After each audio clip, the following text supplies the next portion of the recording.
In the year 1600, a group of London merchants received a royal charter that would eventually facilitate history's largest transfer of wealth, the drainage of an estimated $45 trillion from the Indian subcontinent.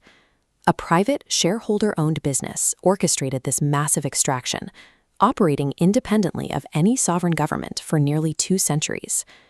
Every decision made by the East India Company served a single metric: maximizing quarterly profits and delivering aggressive returns to its investors back in England.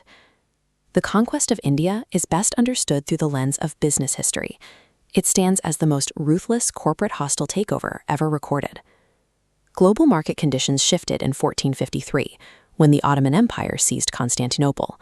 This blockade severed the traditional land routes to India, the center of the global spice trade, forcing European powers to find a path by sea. The Portuguese reached the market first, using their naval superiority to extort protection money from local merchant vessels through a system of forced licensing. In contrast, the East India Company entered the 1600s as humble merchants.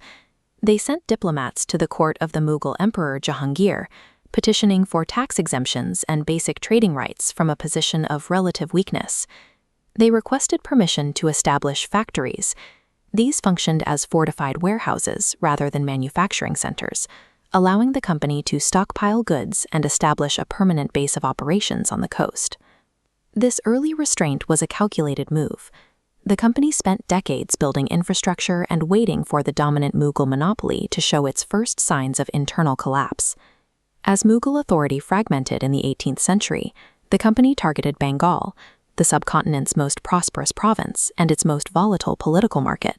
Robert Clive won the 1757 Battle of Plassey through a corporate buyout. He bypassed military force by bribing the Nawab's top general, Mir Jafar, to betray his leader in exchange for the throne. The true turning point arrived at the Battle of Buxar in 1764. After defeating a coalition of Indian rulers, the company successfully negotiated for the Diwani. The Diwani granted the company the legal right to collect taxes across Bengal, Bihar, and Orissa. The flow of wealth reversed. Instead of bringing gold from Britain to purchase goods, the company used Indian tax revenue to buy Indian exports for free.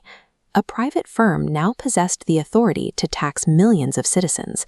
They used this capital to fund a private army that soon outnumbered the professional forces of most European nations.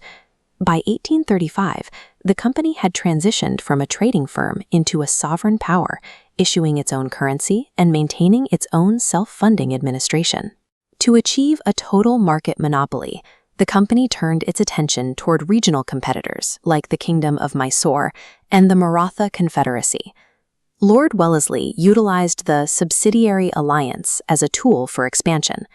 These contracts functioned as a protection racket disguised as a diplomatic treaty.